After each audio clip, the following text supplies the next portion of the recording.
आज से शारदीय नवरात्रि का शुभारंभ हो गया है गाइस। तो आप सभी को नवरात्रि की बहुत बहुत हार्दिक शुभकामनाएं।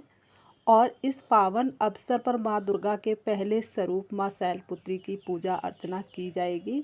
नवरात्रि के पहले दिन घट स्थापना के बाद मां शैलपुत्री की पूजा का विशेष महत्व है। शैल का अर्थ होता है हिमालय और पर्वतराज हिमालय की पुत्री होने के कारण माता पार्वती को शैलपुत्री कहा जाता है।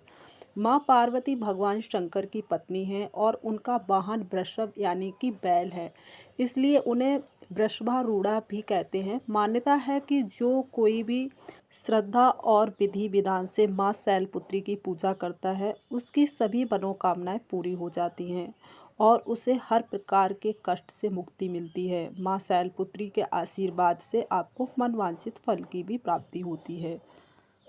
आज है नवरात्रि का पहला दिन और पहले दिन माँ शैलपुत्री की पूजा का विशेष महत्व होता है। तो यहाँ पर हमने 9 दिन का व्रत नहीं किया है, इसलिए हमने जो चौकी वगैरह है वो नहीं लगाई है। हमने फर्स्ट और लास्ट ही व्रत रखा है, इसलिए हम यहाँ पर अग्यारी कर रहे हैं और हम डेली मॉर्निंग में माता को भोग लगाने वाले हैं, शाम को आरती भी करेंगे।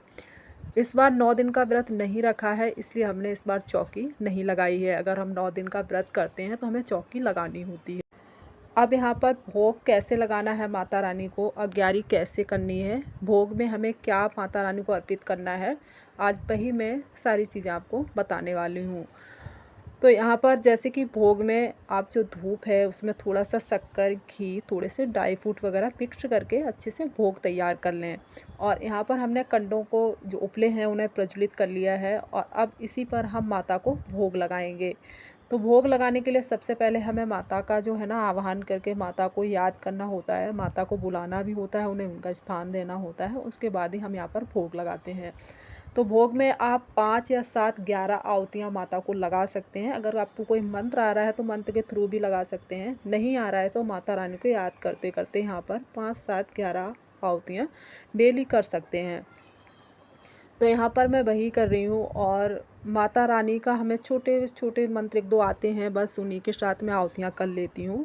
जैसे या देवी सर्वभूतेषु माँ शैलपुत्री रूपेण संस्था नमस्तस्यै नमस्तस्यै नमस्तस्यै नमो नमः। या फिर ये भी आप कर सकते हैं, ओम जयंती मंगला काली भद्रकाली कपालिनी दुर्गा क्षमा शिवा दात्री स्वाहा सुधा नमोस्तुते। इसके थ्रू भी आहुतियाँ कर सकते हैं।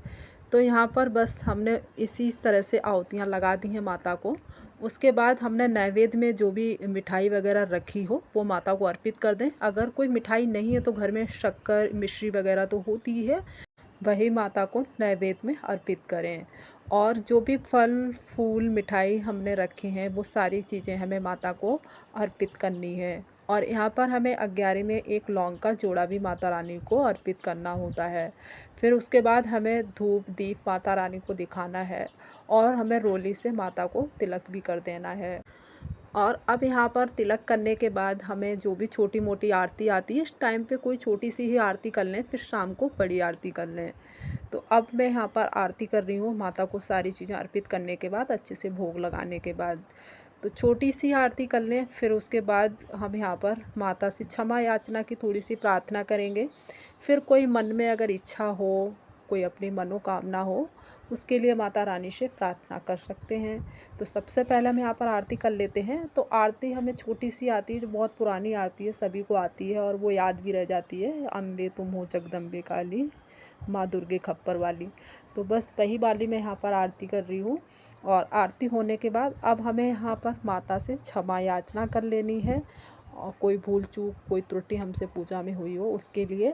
फिर हमें क्षमा याचना के बाद अब हमारी कोई विशेष कामना हो, चाहे वो सफलता के लिए हो या फिर सुख शांति समृद्धि कीर्ति के लिए हो या फिर स्वस्थ जीवन के लिए हम कामना कर सकते हैं। अब यहाँ पर बस माथा टेक कर हमें माता रानी से पूजा में से जाने की आज्ञा ले लेनी होती है और बस इसी के साथ हमारी पूजा यहाँ पर समाप्त होती है गाइस। जय माता दी।